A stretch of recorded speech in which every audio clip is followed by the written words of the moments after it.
महाराज की जय। नंगली निवासी भगवान की जय। माला वाले सदगुरु महाराज की जय।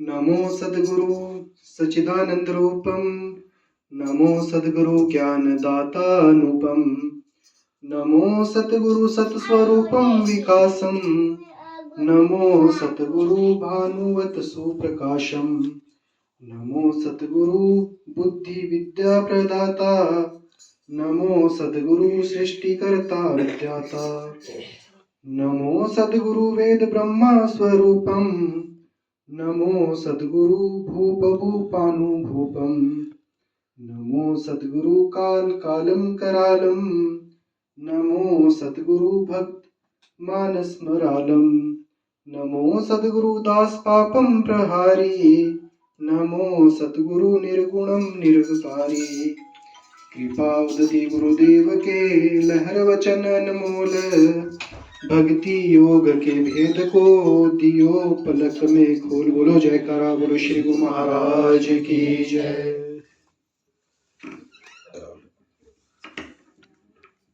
आज का जो सत्संग है, जो हमारे अम्बाला वाले गुरु महाराज जी है, स्वामी संतोष दर्शनानंद जी महाराज, जो अम्बाला वाले महाराज जी जो संतो है, पूर्ण संतो है, तो जो नंगली वाले गुरु महाराज जी है, जब इन्होंने उनसे नामदान लिया, बाद में नंगली वाले महाराज जी ने इनको सेवा बख्शी, तो इनको जब सेवा के लिए बर्मा भेजा जा रहा था, तो अम्बाला वाले गुरु महाराज के मन में विचार है कि महाराज जी मैं तो असमर्थ हूँ, मैं किस प्रकार जो आपने सेवा बख्शी है उसको पूरा करूँगा। तो जो नंगली वाले गुरु महाराज जी है, उन्होंने अम्बाला वाले गुरु महाराज जी को 7 आशीर्वाद दिए थे, उसके ऊपर ये सत्संग है। तो जो 7 आशीर्वाद दिए थे उसके बारे में भी आपको बताएंगे। तो सबसे पहले थोड़ा सा जो इनका जीवन चरित्र है उसके बारे में आपको बताते हैं। स्वामी संतोष दर्शनानंद जी महाराज उर्फ श्री ज्ञानचंद जी महाराज, इनका जो पहले नाम था वो ज्ञानचंद था। बाद में जब इनको नामदान मिला, जब इनको चोला बख्शा गया, तो इनका नाम बाद में संतोष दर्शनानंद जी महाराज रखा गया। तो ज्ञानचंद जी महाराज जी के परम पवित्र जीवन चरित्र से हर किसी गुरु तथा हरि भक्तों को सर्वोच्च भक्ति, ज्ञान, त्याग, वैराग्य तथा सदाचारी शिक्षा की प्राप्ति होती है। यह चरित्र स्त्री पुरुष, बालक वृद्ध और युवा सबके लिए समान उपयोगी है। जब भी चरित्र पढ़ना, गुणगान करना शुरू करते हैं, उसी समय शरीर में रोमांच शुरू हो जाता है और एक चाहसा उत्साह बढ़ता जाता है। श्री महाराज जी ने बताया कि आत्मज्ञान प्राप्त की अनेक विधियां हैं, जिनमें मनुष्य को आत्म स्वरूप का बोध होता है। जैसे ज्ञान है, कर्म है, भक्ति है, योग है, प्रार्थना है। अध्यात्म जगत में 3 ही निष्ठाएं महत्वपूर्ण है, ज्ञान, कर्म और भक्ति। तथा मनुष्यों में 2 प्रकार के व्यक्तित्व है, अंतर्मुखी तथा बहिर्मुखी। बहिर्मुखी के लिए कर्म व भक्ति मार्ग अनुकूल पड़ता है तथा अंतर्मुखी के लिए ध्यान। भारत ने अध्यात्म के सर्वोच्च शिखर को छुआ है, जिसे कुछ ही धर्म छू पाए हैं। यह शिखर है अद्वैत का अद्वैत। इस संपूर्ण सृष्टि को ईश्वर की कृति नहीं, अभिव्यक्ति मानना है। यह सारा फैलाव उसी का है। सृष्टि में ईश्वर नहीं, बल्कि यह सृष्टि ही ईश्वर है। आत्मा, परमात्मा या ब्रह्मा भिन्न नहीं है। जीव और जगत में भिन्नता नहीं है। प्रकृति व पुरुष में एक ही तत्व है। जो बाहर है वही हमारे अंदर है, जो इस संसार में है वही हमारे अंदर है। सब कुछ एक समान है। जड़ चेतन उसी की एक विभिन्न अवस्थाएं मात्र है, 2 भिन्न तत्व नहीं है। भगवान श्री नारायण व स्वरूपानंद में अंतर्भेद ना है भाई। गुरुमुख करके देख कमाई, श्री दाता दीन दयाल हो, भोले में किंचित फर्क ना भाई। यह बात समझ आई। अपने सदगुरु जिससे नाम धन पाया, उनमें तथा श्री पर ब्रह्मा पिता श्री ब्रह्मा जी ने एक ही प्रीति जगाई है। कोई समझेगा अगम की राही, यही श्री गुरुमुखों ना ज्योति जगाई। गुरु का भजन करो मन, अपनी छोड़ भटकना सारी। क्या मथुरा क्या काशी जावे, क्या पर्वत बन फिर अनारी जब तक। योग कठिन कली माही, थोड़ी उम्र काम बड़ भारी। शास्त्र अनेक पढ़ो दिन राती, मुक्ति न हो बिन भजन हमारी। ब्रह्मानंद कटे भव बंधन, गुरु का नाम सुमर सुखकारी। श्री श्री दासन जी महाराज कहते हैं कि अंग संग मेरे सतगुरु जी रहते हैं, यह परम सत्य है, परम सत्य है। ना बेड़ी हो ना चप्पू हो, दरिया हो तो ऐसा हो, नजर से पार कर डारे, कैनिया हो तो ऐसा हो। जो कोई तुम्हारी लीली गावे, बिन श्रम सकल पदार्थ आवे। हे सच्चिदानंद रूपा परमेश्वरी जगत माता कामेश्वरी, मेरी प्रार्थना स्वीकार करे कि मेरी सतगुरु भक्ति में सहायक हो। जैसे आपसे महामाई माता श्री रामकृष्ण परमहंस ने महर्षि अगस्त्य, वशिष्ठ, नारद, शुक्र, व्यास और वाल्मीकि जियों ने प्रार्थना की थी, आमतौर पर यह जानने में आया है कि जो भी सतगुरु भक्ति की प्राप्ति के लिए चला वो किसी न किसी देव के माध्यम से सतगुरु तक पहुंचा है, जिसमें शिव हो गए, हनुमान, माता दुर्गा, गणेश, रामकृष्ण आदि, बल्कि संत तुलसीदास ने तो सभी देव दानव, मानव, भूत, असुर, सुर, जड़, चेतन सभी से प्रार्थना की कि मेरी राम भक्ति में सहायक हो। अतः मेरा मन भी उक्त सभी प्रार्थना करने वालों से निवेदन है, सतगुरु भक्ति में सहायक हो। बोलो भक्त और उनके भगवान की जय। श्री सतगुरु जी महाराज, महाराज तेरे माथे मुकुट विराजे, कानों में कुंडल साजे, गले तेरे गल नौ लखा हार, तेरे माथे मुकुट विराजे। सत्य सनातन सुंदर शिव, सबके स्वामी अविकारी, अविनाशी अजंतर्यामी, आदि अनंत अनामय अकल कलाधारी, अमल अरूप अगोचर अविचल अदाहारी, ब्रह्मा विष्णु महेश्वर तुम त्रिमूर्तिधारी, करता भरता धरता तुम ही सहारी। श्री सद्गुरु भगवान का सरल स्वभाव तथा सादा जीवन था, तो वे स्वयं संध ही करते थे और यह शरण में आए जीव से करवाते भी थे। हमारी जुबान पर तो यही रहता है कि जग तारण कारण आए। इस कलयुग में श्री सतगुरु भगवान जी के अनेकों जिज्ञासुओं ने चरण शरण प्राप्त कर अपने जीवन का कल्याण किया। बड़े ही दयालु कृपालु थे, जो हमारी जिह्वा बयान नहीं कर सकती। ये श्री नगरी निवासी भगवान परम आदरणीय महाराज जी, शहंशाह जी, अनंत श्री विभूषित जगत वंदनीय यति सम्राट सच्चिदानंद पूर्ण ब्रह्मा, प्रातः स्मरणीय प्राणधार परम आराध्य देव, ब्रह्मनिष्ठ ब्रह्म क्षेत्र परिव्राज का कार्य श्री श्री 1008 सदगुरु देव जी स्वामी स्वरूपानंद जी महाराज परमहंस जी के शिष्य थे। श्री सदगुरु संतोष दर्शनानंद जी को सतगुरु भगवान जी आशिक कहकर बुलाया करते थे। यह कितनी प्रेम प्यार की आवाज होगी, कोई जाने भागो वाला। इस जीवन चरित्र की हमारे सतगुरु देव जी ने अपनी हस्तलिखित डायरी जो उनके जो संत हैं उनको दी थी। जब सतगुरु महाराज जी, अम्बाला वाले महाराज जी को नंगली निवासी भगवान जी ने उनको बर्मा प्रदेश के लिए प्रचार की आज्ञा की, तो उस वक्त अम्बाला वाले महाराज जी ने नंगली वाले गुरु महाराज जी से कहा था कि महाराज जी मैं तो इस काबिल नहीं हूँ, कैसे सेवा करूंगा। तो इसके ऊपर एक छोटा जो दृष्टांत है जो महाराज अम्बाला वाले महाराज जी ने अपनी डायरी में लिखा, तो आपको उसके बारे में बताते हैं। 1935 में जब इष्ट देवता श्री सतगुरु महाराज जी ने अम्बाला वाले गुरु महाराज जी को 21 वर्ष की आयु में ही बर्मा में जाकर प्रचार करने की आज्ञा दी, तो साथ में यह भी कहा कि जब तक 500 गुरुमुख ना बना लो तब तक मेरे दर्शनों के लिए मेरी आज्ञा प्राप्त किए बगैर मत आना। मतलब अम्बाला वाले गुरु महाराज जी को आदेश दे दिया, आज्ञा मिल गई कि जब तक 500 गुरुमुख नहीं बनते तो तब तक आपको मेरा दर्शन नहीं हो सकता और मेरी आज्ञा के बगैर आपने आना भी नहीं है। ये बात सुनकर अम्बाला वाले गुरु महाराज जी रोने लगे और विनती करने लगे, महाराज जी मेरे में ना तो बुद्धि है ना ही सत्संग करने की योग्यता है, मैं तो अभी अपने चंचल मन को वश में भी नहीं कर पाया, फिर भला 500 प्राणियों को कैसे जगा पाऊंगा, और तब तक के लिए आपके दर्शन भी बंद हो जाएंगे। मेरे लिए तो ये बहुत दुविधा वाला काम हो जाएगा। मुझे तो अपनी उम्र भर तक की आशा नहीं कि मैं इस योग्य होकर आपकी आज्ञा में सफल हो पाऊं। तो इसका अर्थ यही हुआ कि इस जन्म में सारी उम्र भर आपके दर्शनों से दूर ही रहूंगा।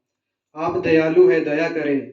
तब नंगली निवासी वाले गुरु महाराज जी ने अम्बाला वाले गुरु महाराज जी के सिरों पे हाथ रखा और उनको ये वरदान दिए, प्रेमी मैं आपको अपनी ही शक्ति द्वारा प्रचार की समर्थता प्रदान करके भेज रहा हूँ।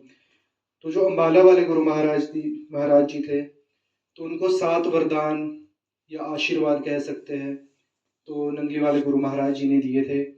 तो उसमें जो सबसे पहला आशीर्वाद था, जो अम्बाला वाले गुरु महाराज जी को नंगली निवासी भगवान जी की तरफ से मिला था, तो सबसे पहला आशीर्वाद कि तुम्हारी जुबान पर सत्यता का प्रकाश रहेगा। दूसरा आशीर्वाद था, हर हम हर समय आपकी अंतरात्मा में प्रवेश करके हर नए जिज्ञासु की शंका, समाधान और तुम्हारे मुख से कहे वचनों पर विश्वास और श्रद्धा बनाएंगे। तीसरा आशीर्वाद था, अनेकों रिद्धियां सिद्धियां तुम्हारे साथ रहेगी। चौथा आशीर्वाद था, जो करामात या चमत्कार किसी हठी या निंदक को सत्य उपदेश देने के लिए दिखलाओगे वह सत्य होकर ही रहेगा। मगर याद रखना, अपनी बड़ाई या बढ़िया सेवा लेने की खातिर कोई शब्द करामात दिखाने के लिए अपने मुख से मत निकालना। अब संतों को कहते हैं कि कोई भी वचन कर दे तो पूरा हो जाता है, पत्थर की लकीर बन जाती है। तो नगली निवासी भगवान जी ने उनको ये भी आशीर्वाद दिया था कि जो भी आप बोलेंगे या कोई करामात दिखाएंगे, चमत्कार दिखाएंगे, तो वो सच होकर रहेगी। तो जो पांचवा आशीर्वाद था, तो उनको मिला था कि यदि दुख सुख और मान अपमान सहकर भूले भटके प्राणियों को चिताने के लिए किसी शक्ति को दिखाने की आवश्यकता पड़े, तो हम तुम्हारे अंतर में तुम्हारे विनती या प्रार्थना करते ही हम प्रकट हो जाएंगे, हाजिर हो जाएंगे और तुम्हारी अगवानी करेंगे। छठा आशीर्वाद, आपके पास वही जीव आवेंगे जिनका टाइम आ गया होगा, जिनको सत्य मार्ग का उपदेश तुम्हारे द्वारा ही उनके संस्कार से धर्मराज के रजिस्टर में लिखा होगा। और सातवां आशीर्वाद था, तुम तो एक बहाना मात्र हो। तुम्हारी लिस्ट में जो जो जीव मोक्ष प्राप्ति के लिए लिखे गए हैं वे अवश्य आपको मिलेंगे और उनके सुधार से ही तुम्हारा उद्धार और उन्नति होगी। तुम बेफिक्र होकर आगे कदम बढ़ाओ, सफलता खुद ब खुद तुम्हारे आगे आती जाएगी और तुम जल्दी ही हजारों प्राणियों को उद्धार करके हमारे दर्शन करोगे। जाओ, हमारी आज्ञा का पालन करो, हम तुम्हारे अंग संग रहेंगे, तुमको यही सेवा करने के लिए संन्यास दिया गया है। तो उसके बाद महाराज जी की आज्ञा पाकर जब अम्बाला वाले गुरु महाराज जी और उनके साथ एक और महात्मा थे, जब यात्रा की ओर चल पड़े, यहाँ से सीधे वे लाहौर पहुंचे। लाहौर से स्टेशन के पास ही महात्मा अमर शब्दानंद जी के एक रिश्तेदार के घर पहुंचे और रात उन्होंने वहीं काटी। फिर दूसरे दिन वे दिल्ली जा पहुंचे। वहां पर महात्मा जी के रिश्तेदारों के घर पहाड़गंज में जा ठहरे। एक रात गुजार कर दिल्ली से कलकत्ता के लिए गाड़ी में बैठकर वहां से हावड़ा स्टेशन पर उतरे। हावड़ा बाजार में जाकर एक सिख गुरुद्वारे में ठहरे। सारा दिन आराम करने के बाद, भ्रमण करने के बाद बाहर एक बाग की ओर चल पड़े। तो यह सब, इसके बाद उनका जो वर्मा का सफर है वो शुरू हुआ। उसके बाद जब वर्मा देश में पहुंचे थे, तो जो महाराज जी ने वहां पे जाकर जो प्रचार की आज्ञा उनको मिली थी, सत्संग की आज्ञा जो उनको दी गई थी, तो वहां पे गुरु महाराज जी के जो आशीर्वाद उनको मिला था, तो वहां पे उन्होंने बहुत सारे गुरुमुख बनाए, उनका मार्गदर्शन किया। अम्बाला वाले गुरु महाराज हिमाचल में भी जितने भी पहले बोलते कि बहुत पहले सत्संग शुरू हुई थी, तो अम्बाले वाले गुरु महाराज ककड़ट्टी में भी आते थे अपनी साइकिल के ऊपर। कई जगह जहाँ पे वाहन जाते भी थे, जहाँ पे सड़कें भी नहीं थी, तो वहाँ पे अम्बाले वाले गुरु महाराज जी को कहते हैं कि पैदल ही चल देते थे। साथ में इनके पास साइकिल होती थी। कोई गरीब होता था, उनके लिए अपनी साइकिल के ऊपर सामान रखकर तो लंगर का सामान भी साथ ले आते थे। कई जो भक्त है वो बताते हैं कि जो अम्बाले वाले गुरु महाराज जी थे, उनको अगर अभी इस समय अगर एक मोड़ पे देखते तो कुछ टाइम बाद वो बहुत दूर निकल जाते थे। मतलब जिस समय में एक इंसान सिर्फ 2-3 मोड़ पार कर पाते, तो अम्बाले वाले गुरु महाराज जी में इतनी समर्थ्य थी, इतने चमत्कारी थे, रिद्धि सिद्धि इनके साथ रहती थी कि कई किलोमीटर दूर फिर उनके दर्शन होते थे। तो जो बड़े बड़े भक्त हुए, संत हुए, उन्होंने भी बड़ी इनकी जो तारीफें की है कि अपने टाइम में जो पूर्ण संत है, पूर्ण संत हुए। आगे इन्होंने बहुत सारे जो संत बनाए भी। तो अम्बाले वाले गुरु महाराज जी ने बाद में कई संत बनाए जिन्होंने बाद में इनके मिशन का प्रचार किया। कई जो भक्तजन होते थे वो कहते थे कि अम्बाले वाले गुरु महाराज जी की ऐसी हस्ती थी, जो भी इनके सत्संग सुनते थे या कोई गरीब होते थे जैसे, जिन्होंने भी इनसे सत्संग कराई, तो उनके बहुत जैसे हालत बहुत गरीबी में रहते थे, जैसे ही महाराज जी के चरण उनके घरों में पड़े तो आज बड़ी बड़ी हवेली, बड़े बड़े उनकी कोठी बनी हुई है। कई लोग ऐसे थे जिनके घर में एक टाइम खाने का भोजन नहीं होता था, तो वहां पे गुरु महाराज जी की ऐसी कृपा हुई कि आज पंचकुला में जो हमारे गुरुमुख भाई रहते थे, उनके कई कई वहां पे उन्होंने कोठी मकान बनाए हुए हैं। तो जो संत है वो बताते हैं, तो संतों से मैंने सुना था कि जो नंगली वाले गुरु महाराज जी है, जो इनकी सत्संग में एक बार आ भी जाते हैं, भले वो मनमुख है या उन्होंने कभी नाम भी नहीं लिया है, कोई भक्ति भी नहीं करते हैं, संसार में फंसे हुए हैं।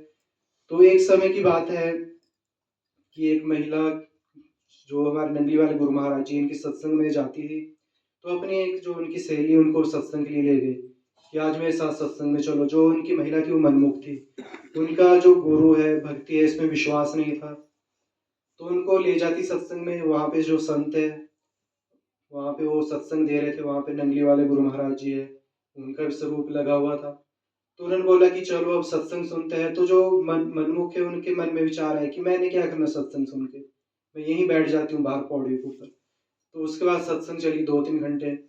उसके बाद लंगर जो भंडारा होता है उन्होंने ग्रहण किया और घर की ओर चल पड़े।